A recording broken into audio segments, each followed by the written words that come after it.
Genetically හොඳම පුතා සාලිය. කියන්නේ මෙයා නම් අයින්ස්ටයින් වගේ. හරියට ඇනලයිස් කළොත් සාලිය මේ ආර්ථික ප්‍රශ්නයක් කියනවා. ලව් කරන්න ගියත් වඩා දක්ෂයි. ලව් කරන්න ඕන කාලෙ වෙද්දි ඌ හැක් වෙලා. ලංකාව කුසල් මෙන්ඩිස් හදන්නේ අන්ඩර් 13 ටීම් එකේ ඉඳන් කැප්ටන්සි එක. රුමේ තියෙන්නේ මිරිස් ගහට උනාට. හරි කරුමේ තියෙන එකක් සමහරලාට හොඳට හැදෙනවා. ඩොග් ෂෝ දාන්නවල්ලානේ අපි බල්ලෝ තෝරන්නේ. ඒවල් තියෙනවා වැඩි වුණාම කරදරේ.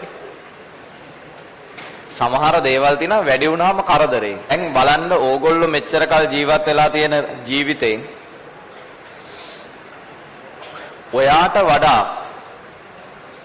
දක්ෂයෝ හිටියනේ පන්තියේ ඉස්කෝලේ. ඔයාට වඩා දක්ෂයෝ හිටියනේ. හැබැයි උන්ගේ දක්ෂතාවය වැඩි. ක්‍රීඩාවට ගියත් ඔයාට වඩා දක්ෂයි. හරි.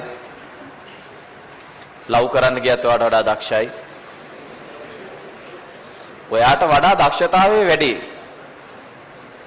අර මම හැම වෙලේම ටැග් ලයින් එකක් කියනවා නේද උරුමයක් නැති උරුමලද්දෝ කියලා. ඔය ටැග් ලයින් එකට හේතුව ඒක. ඔය ජීවිතේ උරුමේ තියෙන උන්ට නෙමෙයි උරුමේ ලැබෙන්නේ. පොඩි කාලේ විශේෂ දක්ෂතා දක්වන උන් ගොඩ දෙනෙක් ලොකෙදී යන ගන්නවා. හරි. පොඩි කාලේ විශේෂ දක්ෂතා දක්වන ගොඩක් උන් ලොකෙදී යන ගන්නවා. ඔයාලා දැකලා ඇති පොඩි කාලේ නිකන් පුස්තකාල වගේ පොත් කියවනුන් දැකලා තියෙනවා. ඔයාලට සමහරවල් කියවලා ඇති. මම දැකලා තියෙන පිරිමි ළමයි ගත්තාම අපි ඉගෙන ගන්න කාලේ ඉඳන් ඔය අසීමාන්තරව පොත් කියවන පොඩි කාලේ පොත් කියවනුන් ඉන්නව නේද? ෂුවර් එකට A level second shy හෝ third shy කරනවා. මම දැකලා තියෙන බහුතර එහෙමයි. මම ඇත්තටම දැකලා නෑ අර එමු. first shy pass වෙනවා. මගේ යාළුවන් ඉඳන් මම දැකලා තියෙන ඒකම තමයි. දක්ෂයි ඔය පොඩි කාලේ නම් නිකන් පුස්තකාල වගේ පොත් කියවන ඩයල් ඉන්නේ. හැබැයි උන්ට එපා වෙනවා ලොකු වෙද්දි වැඩේ. පොඩි කාලේ පොත් කියවන්න නැතෝ ඉන්න උන් ඉන්නව නේද? උන්ට A level මට්ටම වෙද්දි උන්ට ශක්තිය තියෙනවා පොතක් කියවන්න. අරුන්ට ඒ වෙද්දි වැඩේ එපා වෙලා. දැන් ඔය 8 වසරෙන් 9 වසරෙන් ලව් කරන්න ගන්න උන්ට වෙන්නේත් ඕකනේ.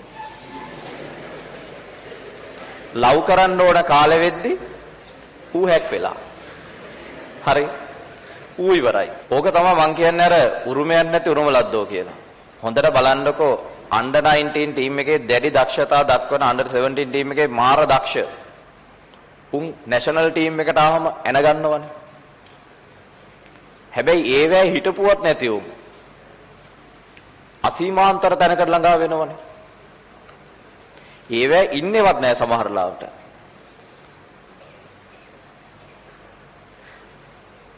ඒ වුණාට අසීමාන්තර තැන් වලට ළඟා වෙනවා. උරුමයක් නැති උරුමලද්දෝ. ලංකාව කුසල් මෙන්ඩිස් හදන්නේ under 13 ටීම් එකේ ඉඳන් කැප්ටන්සි එකට. හරි. under 19 ටීම් එකේ විශිෂ්ටතම ක්‍රීඩකයා කුසල් මෙන්ඩිස්. අරවින්දගෙන් පස්සේ පහළ වෙච්ච දක්ෂයා කියලා තමයි නම් කරන්නේ. ලංකාවේ බිහි වෙච්ච සුපිරිම ක්‍රීඩකයා කියලා පිළිගන්නේ අරවින්ද සිල්වානේ. අරවින්දගෙන් පස්සේ පහළ වෙච්ච සුපිරිම ක්‍රීඩකයා කුසල් මෙන්ඩිස් කියලා තමයි 2013 දී කියන්නේ. අනාගත විශිෂ්ටයා. එහෙම තියෙනවා.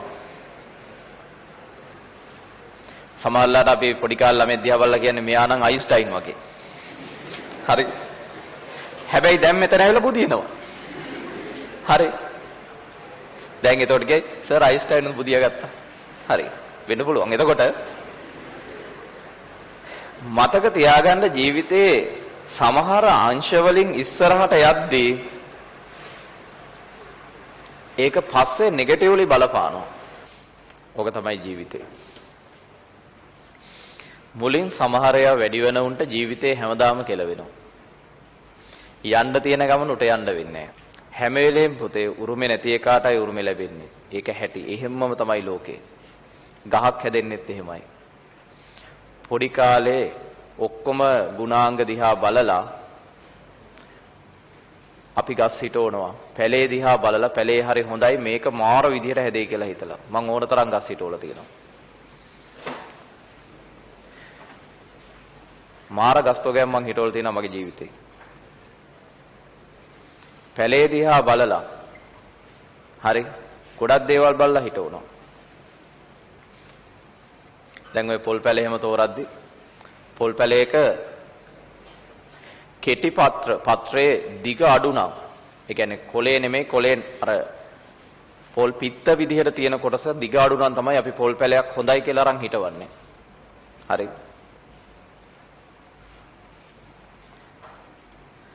හැබැයි අවුරුදු 10ක් 15ක් යද්දී අවසානයේදී හොඳටම ගෙඩිය දෙන්නේ ඒ ගහේ නෙමෙයි.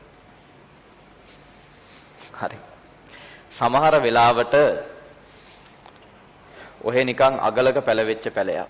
මිරිස් පැල වුණත් එහෙමයි. කොච්චර හොඳට පොඩි කාලේ තියෙන පැලයක් අපි අරන් ගිහලා හිටෙව්වට වඩා උරුමේ තියෙන්නේ මේ මිරිස් ගහට උනාට හරි කරුමේ තියෙන එකක් සමහරලාට හොඳට හැදෙනවා. බල්ලොත් එහෙමයි. පැටව 7-8ක් ඉන්න තැනකින් අපි පැටියෙත් තෝරාගන්න ගියා අපි එතන ඉන්න හොඳම පැටියා තෝරන් එනවනේ.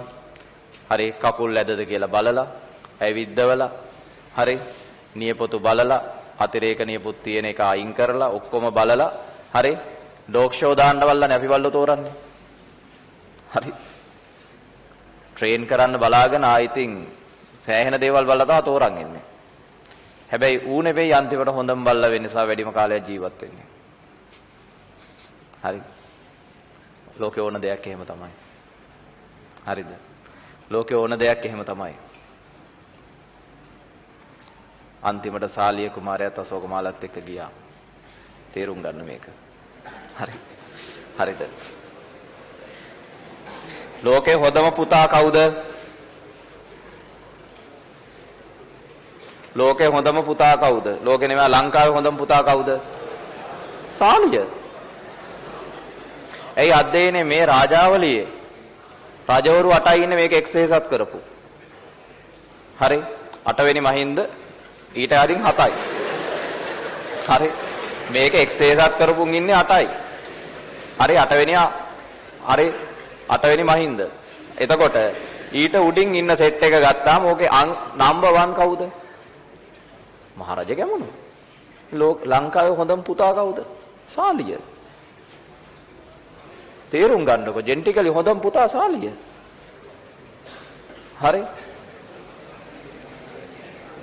ගැමුණු කුමාරයා කොහොම හිතන්නේ නැද්ද? මෙයා සක්විති වෙයි කියලා හිතන්නේ ඇති. නේ අන්තිමට ඔක්කොම රජකම් අතහැරලා රොඩි කුලේ අශෝකමාලත් එක්ක ගියා. හරි.